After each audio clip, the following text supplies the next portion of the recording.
And here we go. Digital Adele back with another Hoops Profile Beyond the Backboard podcast for you with my co-host, Matt Hanifan. How you doing today, Matt? I'm doing good, man. I'm doing good. How about yourself? Oh, I'm doing outstanding, man. Basketball has been awesome. College basketball lately. I've been prepping myself for saying this kid from Illinois' name for a couple of days. I'm nowhere close to getting it right. Just excited for the upcoming college basketball, and the Miami Heat play tonight. So we'll be over on playback tonight, and I'll be on postgame on the 5 Reasons Sports Network, where we are both contributors. So I'm doing excellent, outstanding, and busy. How about yourself again? Oh man, like I'm doing good. A whole lot of Jimmy Butler trade talk.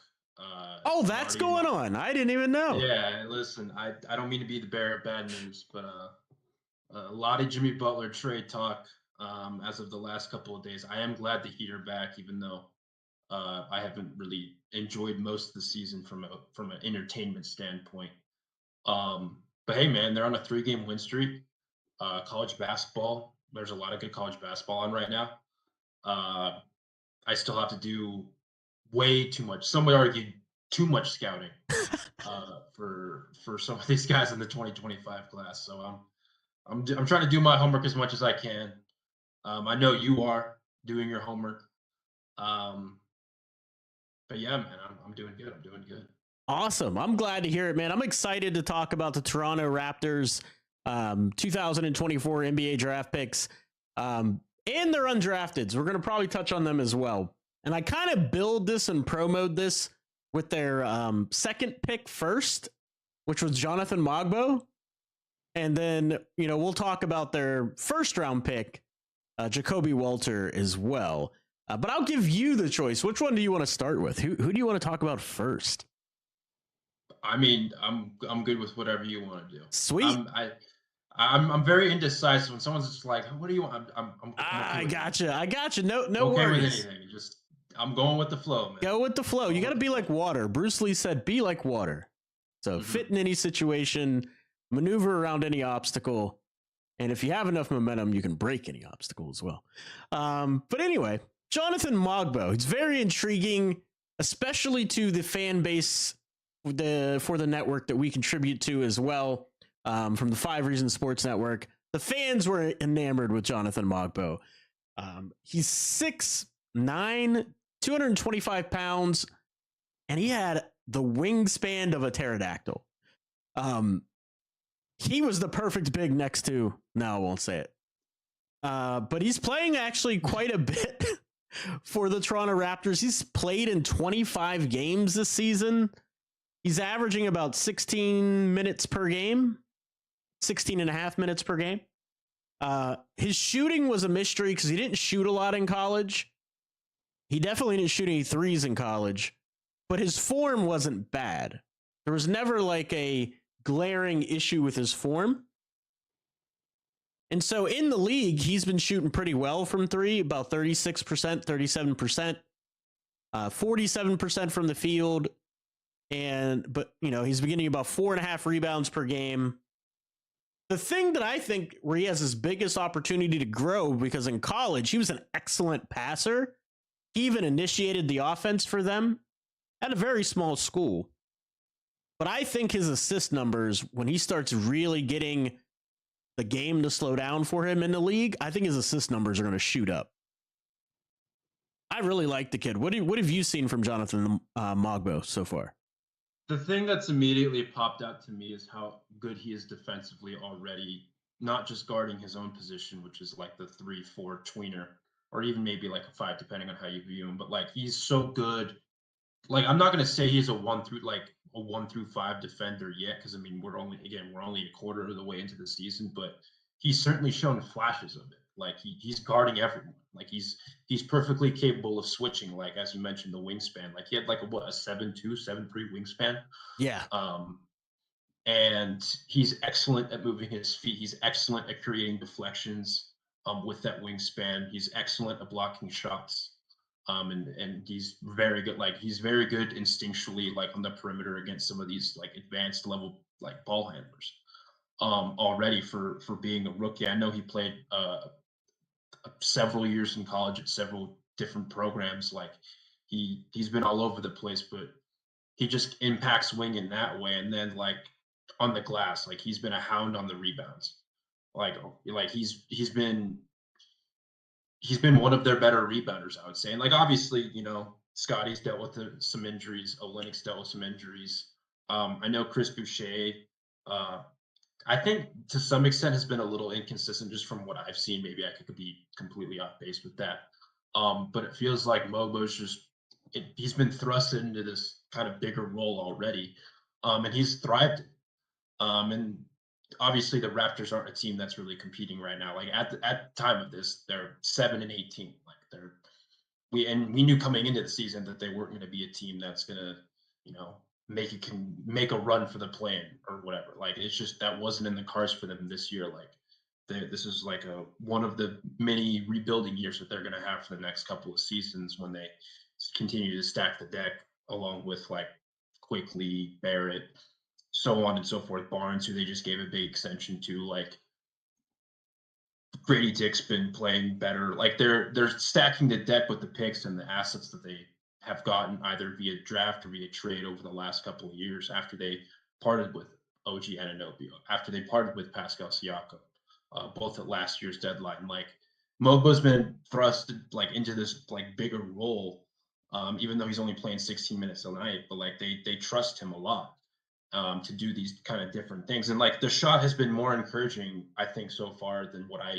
perceived it to be at the beginning of the season, just in the sense that like he is taking, it's not very many threes, it's on very low volume, but like he is knocking them down at a 37% clip.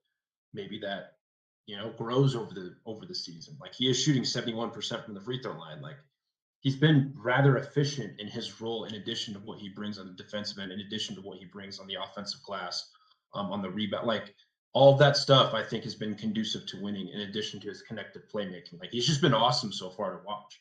And I think he's been very clearly, not a knock on Jacoby Walter, who we're going to talk about in a little bit, who I've seen flashes from, but like he's very clearly been their best rookie.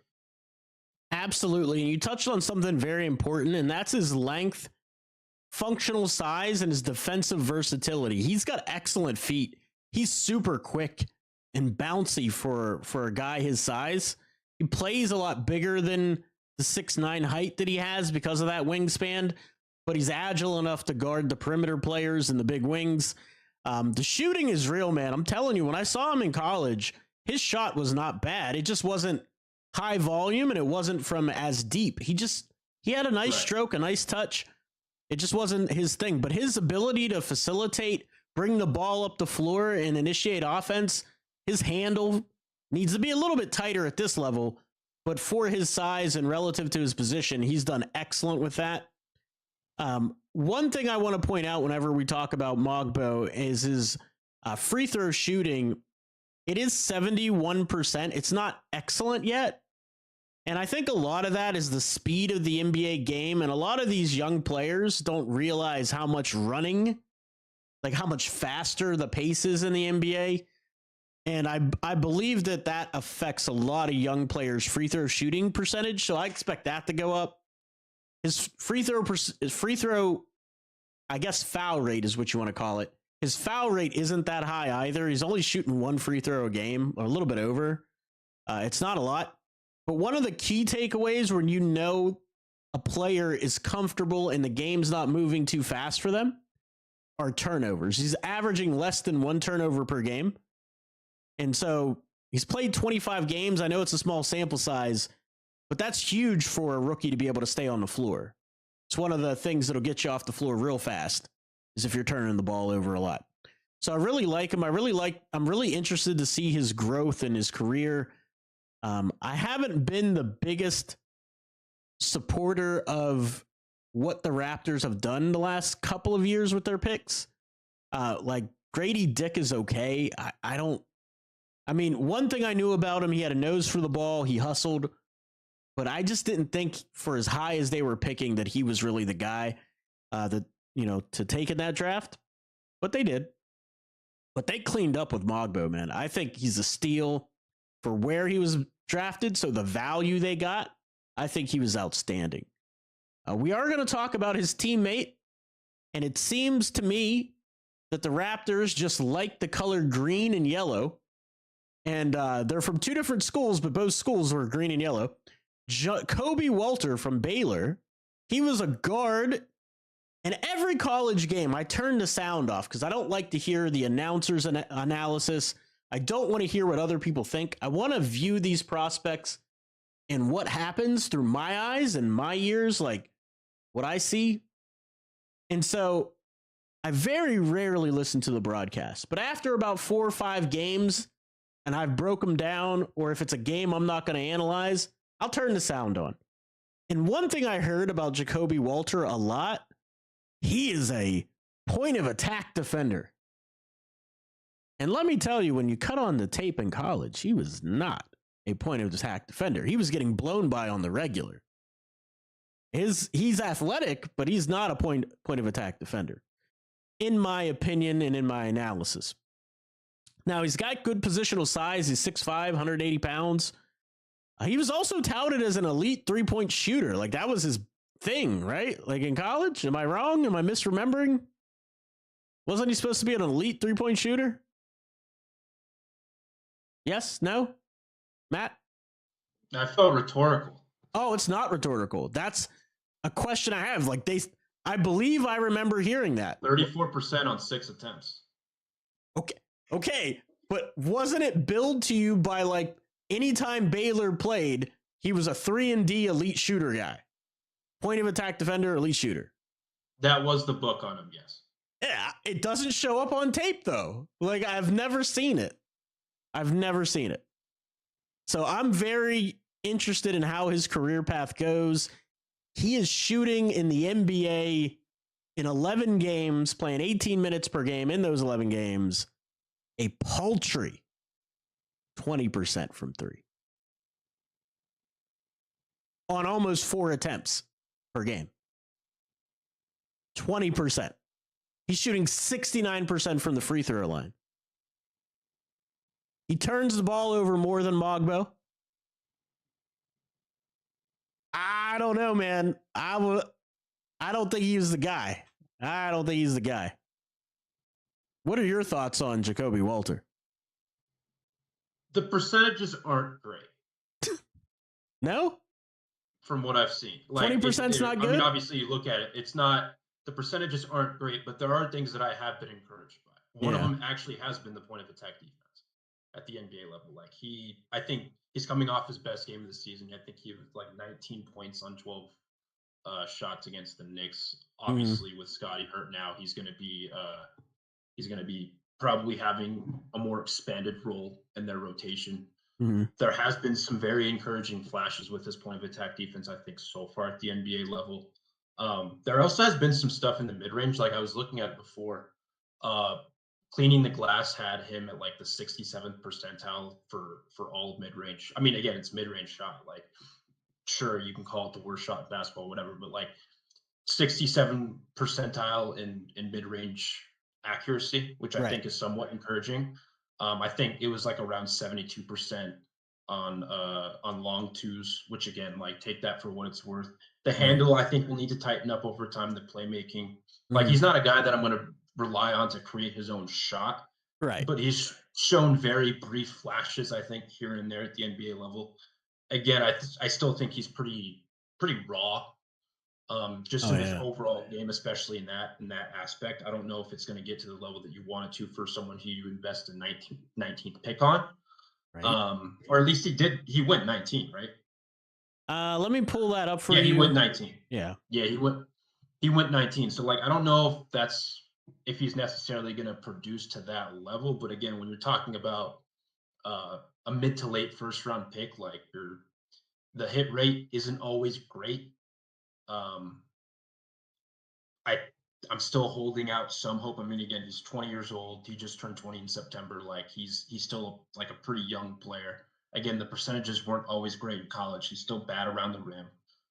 He obviously hasn't been efficient from 3-point range. Something that I did notice when I when I watch some tape with the Raptors, like it feels like sometimes it takes a little while for him to get into his shot, like get into his release. Right. Like he doesn't have a quick release, and so that's something that I'm going to just monitor throughout his career.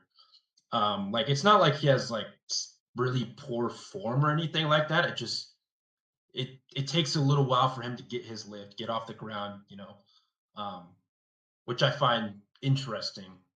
Whether it's like off the bounce or on the spot up, like there's some inconsistency there. Right. The 69% from the free throw line obviously isn't great. I don't know how much of an indicator that will be for. I don't know if you know my rule though. My rule for a guard, 80% or better is where you got to be. That's the minimum for a guard. Sure, but not all players are going to start there. I get it. You can improve your free throw percentage over time. You can, regardless of the position. You can. Let me ask you this, all right? So we're gonna play a game which we've played on this channel before. We're gonna go down the picks after Jacoby Walter, and you'll tell me in your analysis from the draft who would you rather have, and I'll tell you who I'd rather have. Would you rather have Jacoby Walter or Jalen Tyson? Oh, Tyson. I like Tyson a lot before the draft. Yeah, me too. I loved his tape. I thought he was a better, offensive player than Jacoby Walter, and I thought he wasn't a great defender, but I thought he was okay enough that I'd pick him over Jacoby Walter. Would you rather have Yves Missi or Jacoby Walter? You're picking all the prospects that I liked, so yes, I'll take Yves. No, but I promise I'm literally just going to go in order. I am going in order. This is in order. Oh, you are? Okay. This is in order. I don't have the draft list up right now, so I'm sorry. Yeah, you thought I was baiting you. No, this is in order. This is in order. Keep my eye on you. Keep my eye on you. Yeah, so Yves Missi or Jacoby Walter, we both agree Yves Missi was a much better prospect. Yes. All right. I'll take that as yes. I mean, yes, but in this, I'm trying to think about it. Like in this context, like, I guess you could put him in the with Jakob Poeltl, with Olynyk, with Boucher. Like, you'd be okay to take that flyer. Yeah, because there were guys in the second round that I could get as a guard. Well, I'm just saying, you think Missi would be where? I mean, obviously, New Orleans has been hit with rash of injuries, but Poeltl's always injured anyway, though. Right. That was one reason why I was down on them heading into the season. Right. I didn't think they'd be this bad, obviously. That's a conversation for another day. Right. But do you think he would be getting the reps in this context? I think so. Some, sure. I think so, because coming out of camp, they'd realize what he was. You know what I mean? Like, they would have saw it in camp. He's going to outwork those guys. He's faster than Poeltl. Poeltl's good, but he's faster than Poeltl. He competes. Yeah. I think he would have shown himself in camp, and he would have playing time. De'Ron Holmes. Olynyk's also been dealing with injuries, though. Yeah, so. True. So that's another part of it. Like, I think he'd be getting, I don't think he'd be getting as much opportunity. No, he wouldn't. In New Orleans, but I still think he'd be getting run, sure. Right.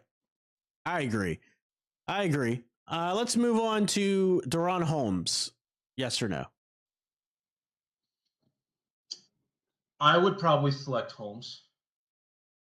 We're getting far down the list. AJ Johnson. I'm taking Walter over AJ Johnson. I would have took AJ. For this context, I could go back and forth with that. That's what I'm saying. I would have probably taken AJ Johnson because of how he has the same, if not better, wingspan. He's a 3-point shooter, and he's got lively legs. He's quick. And if you watched him in Summer League, he was picking up 94 feet in people's jerseys. He's just really skinny. Like, he's really skinny. Keyshawn George. Probably Walter. I would have taken Walter, too. I'm not a big fan of Keyshawn George. Although he is a knockdown elite shooter. That I knew. He just doesn't do much else. Pacome.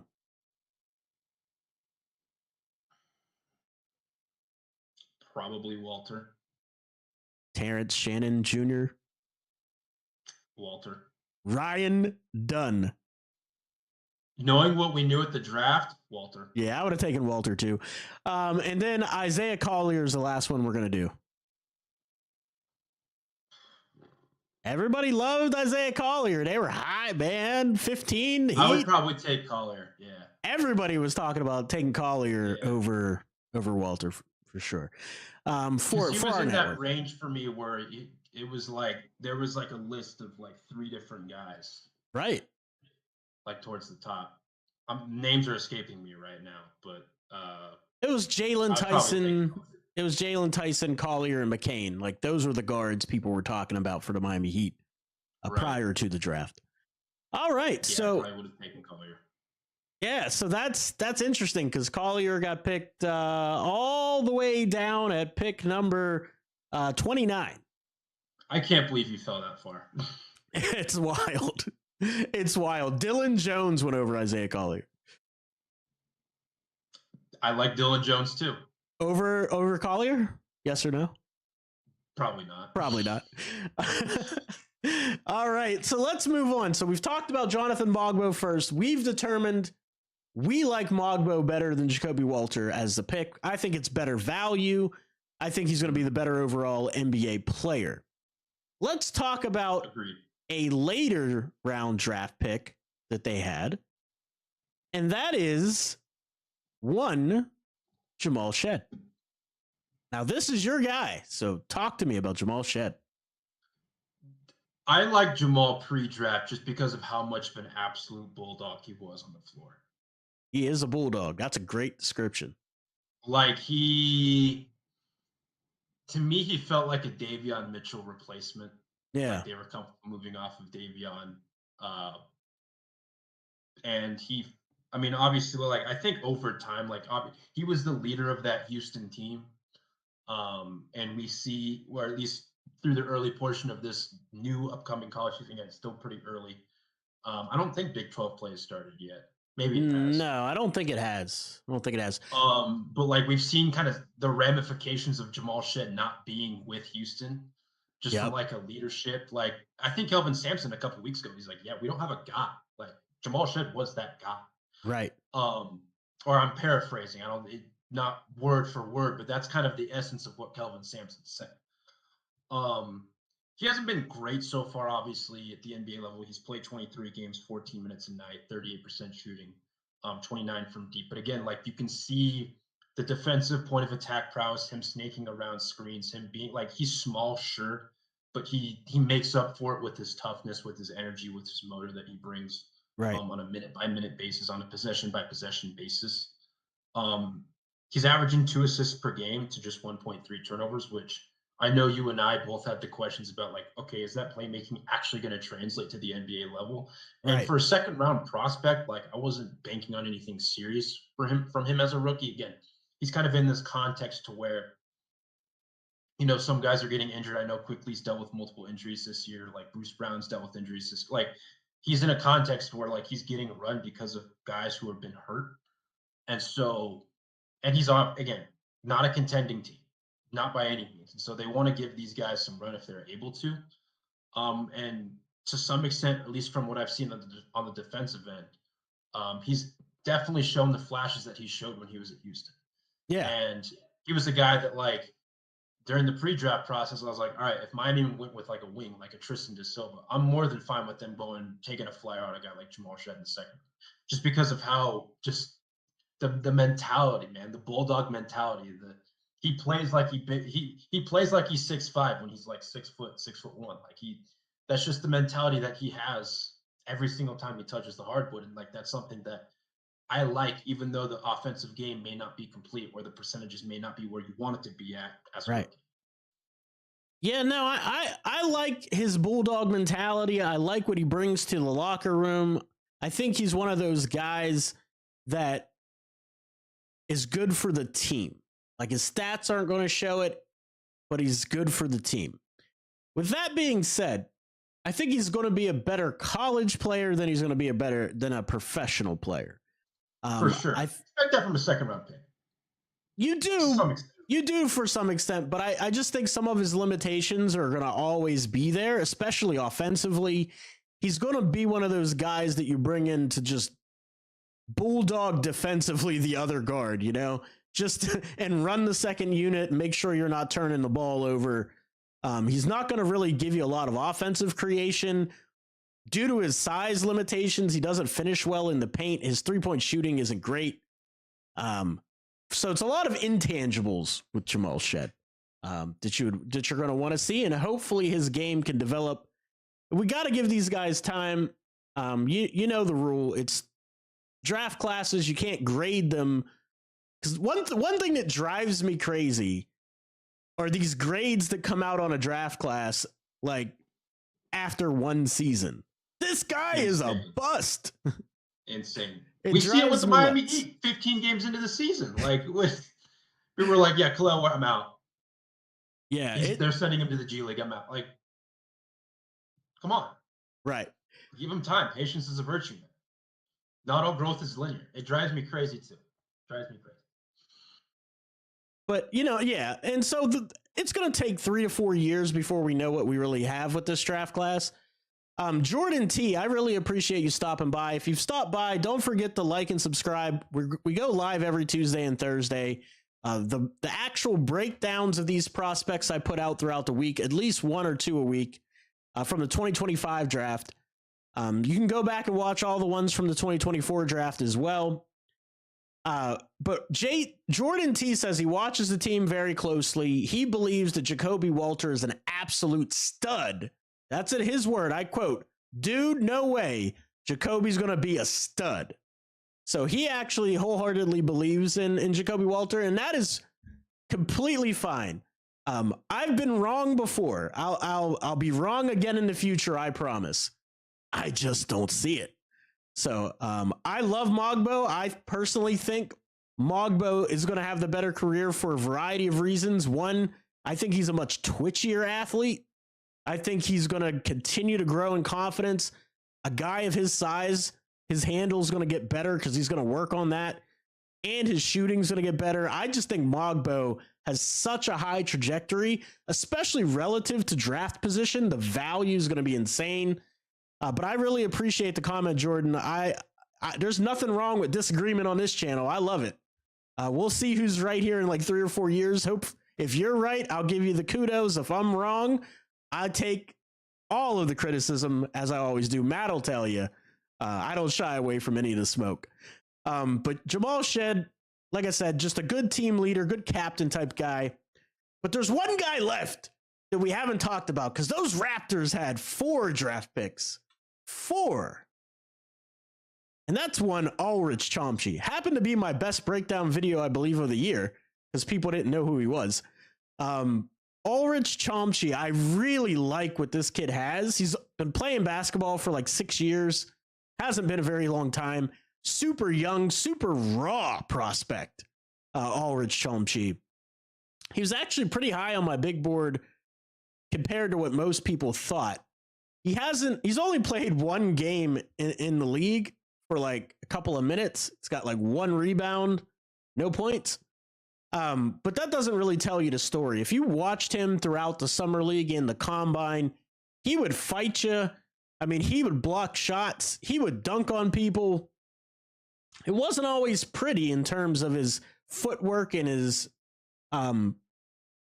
fundamentals, but he has good feet and he can shoot the ball a little bit. He just has to hone it at the NBA level, work on that form a little bit. Oh yeah, man. Masai's one of my favorite GMs in the league. So don't take that as criticism, Jordan T. He's great at what he does, and he's great at the draft. I love what he does. I just disagree on Jacoby Walter. But Ulrich Chomsky, that kid, man, I think his future is so bright. I remember, you know my guy Crash, Adam Bonea from Philadelphia 76ers, right? Crash went to dunk on his head, and if anybody knows anything about Crash, he's like broad, like really strong, put together athlete. With the 2-hand jam on the break on Ulrich Chomsky. Chomsky comes out of nowhere, just blocks him right at the rim, blocked his dunk, threw it the other way. Kid's not scared, man. He's not scared. It's going to take time, though. You may not see tangible results for a year or 2. What do you have? Any thoughts on Ulrich Chomsky? Do you know much about him? Any thoughts at all on Mr. Chomsky? He was very raw. Yes. And again, like I'm just looking like the G League right now. Like he's not. You could see some flashes of him like shooting threes, like corner threes and whatnot, with NBA Academy Africa, which is where he, was prior to him being drafted. He's only shot 1 3 in the G League. Do you want to know how many blocks he's averaging? 2? 3 in 21 and a half minutes. Woo! I love it. Let's go. Like he's shooting 54% from the floor again. Like he's not getting so much run. Again, 22 minutes a night for Raptors 905 through 10 games so far this season. He started 6 of them.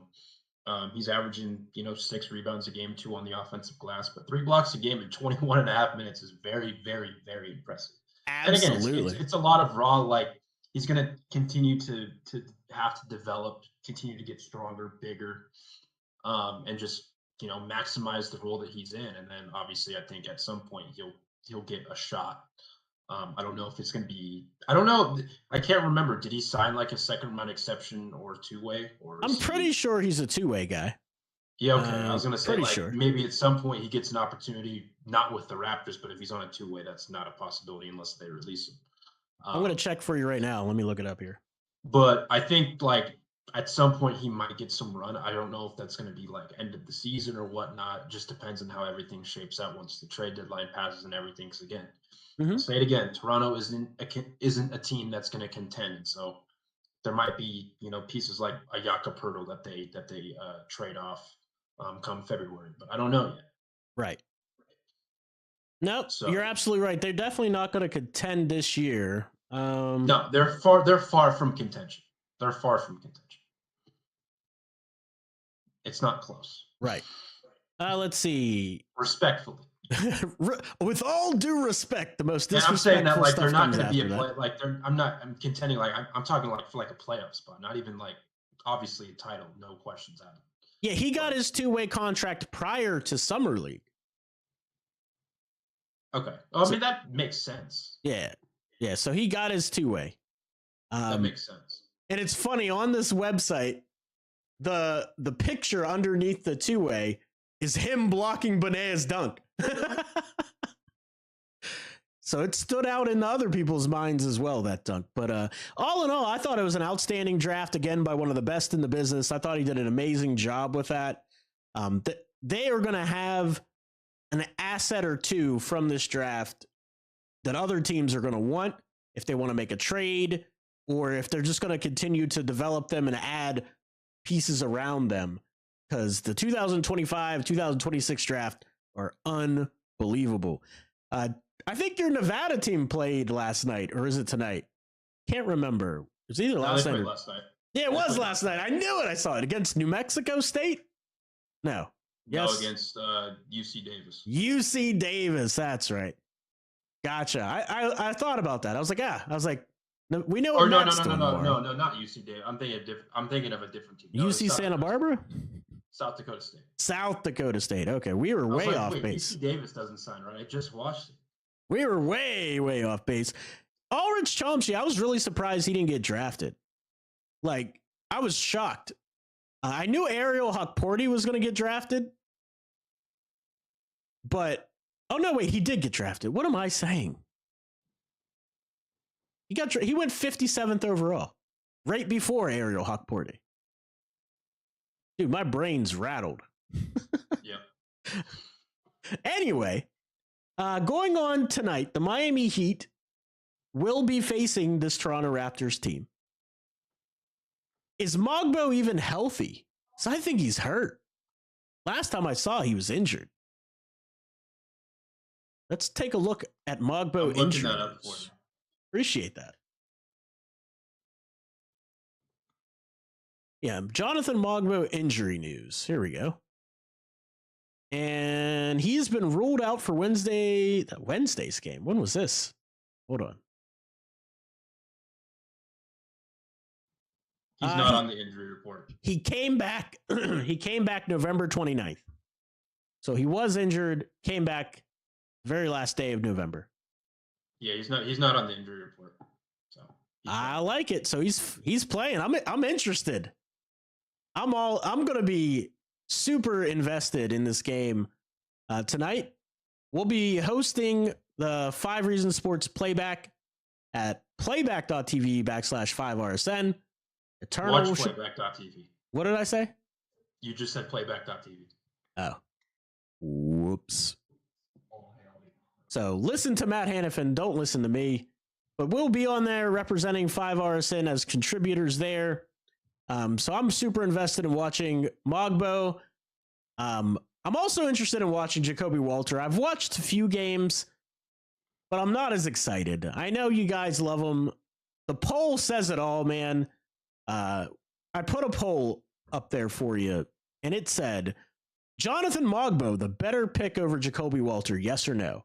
100% of the audience said no. So it's me against the world, baby. Really? Yeah. Everybody likes Walter better than Mogbo. Who knew? Jordan T holds a lot of sway in the chat.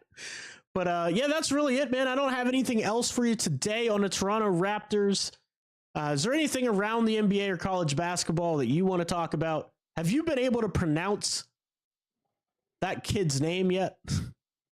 Is it like Kasparis Yakuchonis or something like that? Yeah, Yakuchonis. That's it. That's what I heard the broadcast say. I think it's something like that. I can't. Yakuchonis.